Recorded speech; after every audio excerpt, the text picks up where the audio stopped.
My name is James Davila, and I'm a facilitator of a program called Thinking into Results.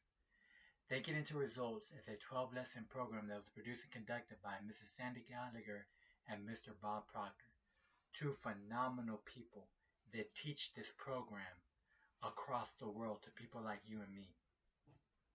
Now, what I'm going to describe here is called the terror barrier. Now, when you were young, and when I was young, pretty much when all of our family members and our loved ones were young, our minds looked like this. I'm going to draw a picture, bear with me.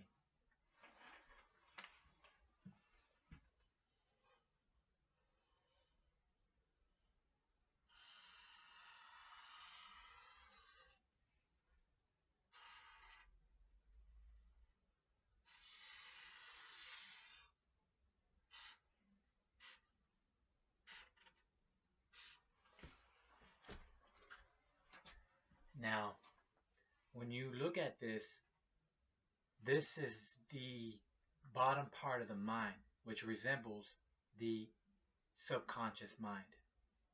Now, while we were young, the mind was open.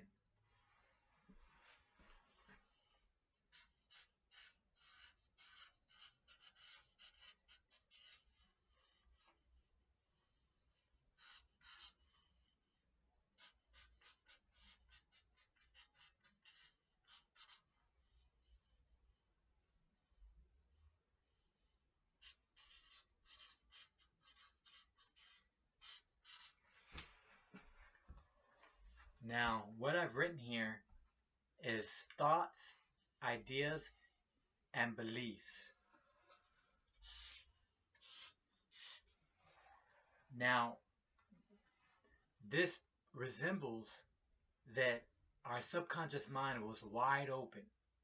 As adults, we have the top half of our mind, which is the conscious mind, which enables us to accept and or reject thoughts, ideas, and other, if you will, beliefs. Now, with that being said, while we were young, growing up, we had our parents, we had guardians that taught us certain things, and through repetition taught us certain things by way of suggestion and way of repetition. So that creates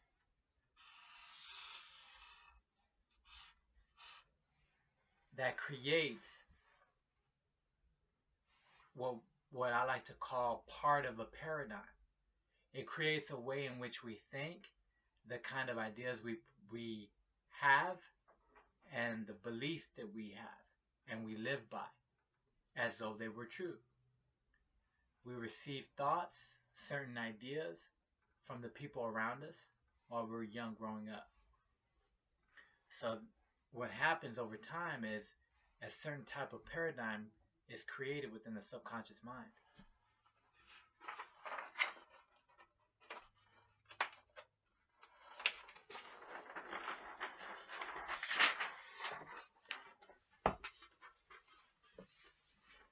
Now, what I'm going to describe here is part of how the terror barrier works. You see, what you just saw was a picture of how we looked in our younger lives. Now, I'm going to draw how we are and how it looks like as an adult using the stick person.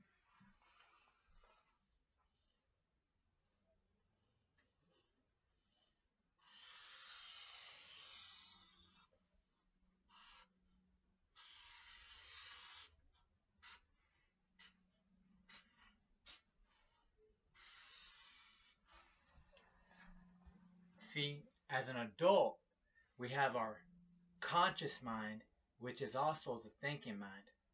And then we have the subconscious, which is also the emotional mind.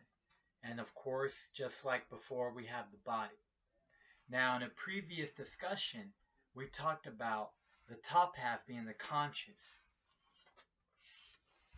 I'll write C for conscious, and I'll write SC for subconscious on the bottom half. And I want to draw the circle with the X. Now, that will signify what was created when we were young in our younger lives.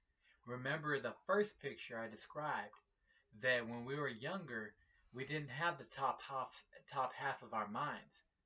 Now, it occurred when we were growing up, maybe about 4 or 5 years old, we started to think for ourselves. Maybe even around 3 years old, we started to think for ourselves. We started to develop our conscious mind.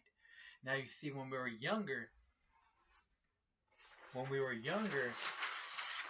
remember, we had it wide open. So all the thoughts that came from our parents and the ideas and the beliefs that came from other adults that were significant in our young childhood, through the repetition and suggestion, developed a way of our thinking. And as we got older,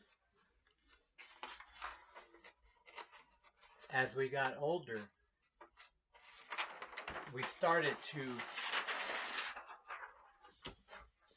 have thoughts that were aligned with the paradigm that was created in our younger lives. So, as you see, you have an X for all the thoughts that are aligned, which was programmed in the subconscious mind when we were young. So that power, that beautiful power that flows to and through our consciousness, that gives us the ability to originate thoughts and ideas and vision. Well, those thoughts are usually aligned with the paradigm that was created way back when we were young, in our younger lives. So that power that flows to and through our consciousness allow these arrows to signify the power that flows through and to us 24/7, 365. Are all thoughts that are aligned already with the current programming. This right here, my friends, is called bondage.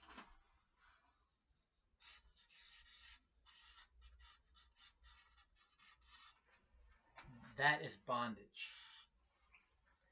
Now, if we think about this concept, in a nutshell, basically when we were young, growing up, we received thoughts and ideas and certain beliefs through suggestion and through repetition. We receive thoughts, ideas, and beliefs that help create the programming. So that as we are adults and we are thinking for ourselves, we have thoughts that are aligned with that program that we received. Now, that programming was received by our parents. But see, our parents received that kind of programming from their parents. And it has gone on and gone on, and it may have changed just a tad bit, but it's still like the same message. So when you think about how thoughts are the starting point for your results, you might start to realize, well, what kind of results do you have, and what might that message be that's aligned in your current programming? Is it a message that's positive in nature, or is it negative? You see, this is an example of bondage. We all have thoughts that are aligned with the current programming. And so it transmutes from the consciousness to the subconsciousness and goes straight to the body. And I'll draw B for body, which creates X-type results.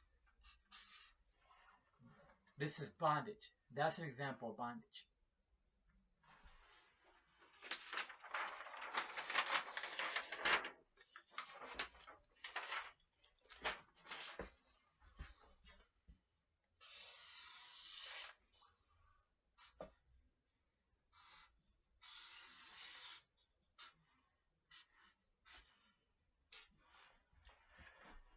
Now here, we have the stick person once again.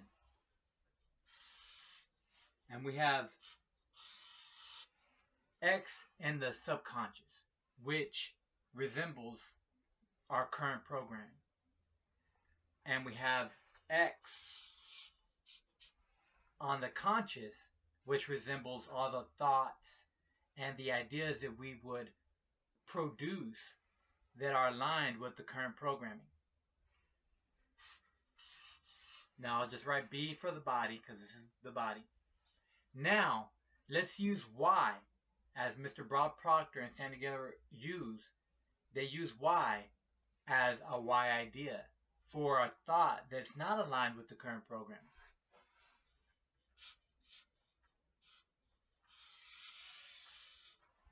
Now here we are. Now we have a Y that's in the consciousness. So let's say the Y idea could be earning $10,000 per month every month on the 1st, and it gets directly deposited into your bank account every month on the 1st of every month. For some of you, that's probably already aligned with your current programming. And if it is, hey, kudos to you, my friend. But if it isn't, and that's like a completely big idea that's like, well, how am I going to do that? How am I going to receive $10,000 every month on the 1st of every month? Now, if that's you, then that would be an example of a Y idea. Y ideas are ideas that are not aligned with your current program, and it's something that you would never think about, like, earning, $20, $30, $100,000 a month. Some people don't even earn that in a year. That's an example of a Y idea. Or like Mr. Bob Proctor says, a Y idea is like, okay, I'm going to move out of my house and go buy another house, or I'm going to buy another car, a different car, a car I never bought. Just small examples of what Y ideas could be. So let's say that you were introduced tonight a Y idea. Well, it's in the top half of the conscious mind. As it's in the top half of the conscious mind, it's not doing you any harm. It's not interrupting what's in the subconscious. But until you internalize and emotionalize this Y idea to the point where you impress it upon the subconscious,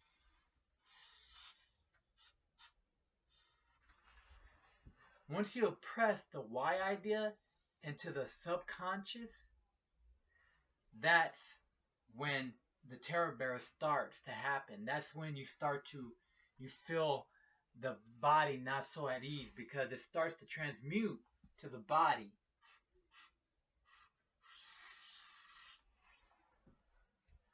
And you start to develop what they call anxiety. You start to feel not at ease, and you might even feel fear of this new idea of going out and doing something that you never done that would accrue the $10,000 that you seek. Now, what happens is,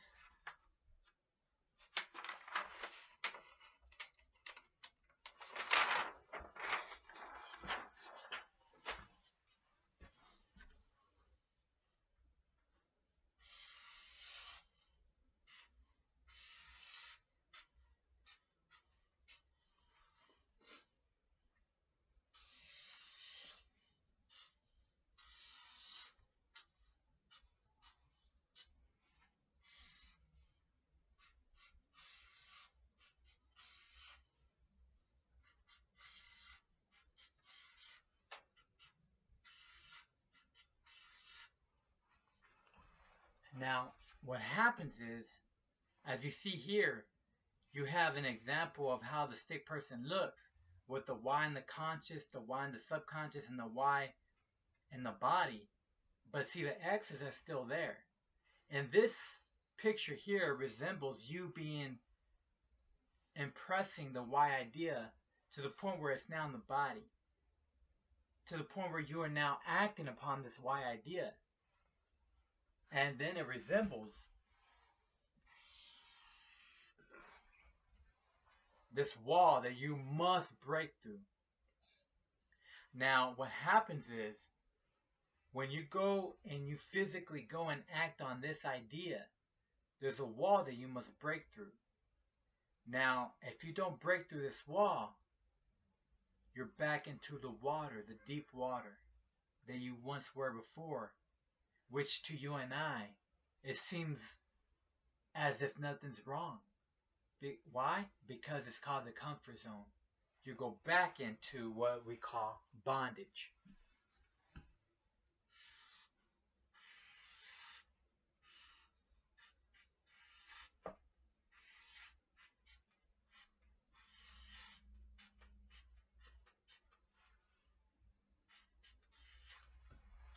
You go back into the comfort zone. The X in the consciousness, the X in the subconscious, the X in the body. And for X type results. See, you didn't even reach, you didn't even break through the wall to get to what we call a new paradigm.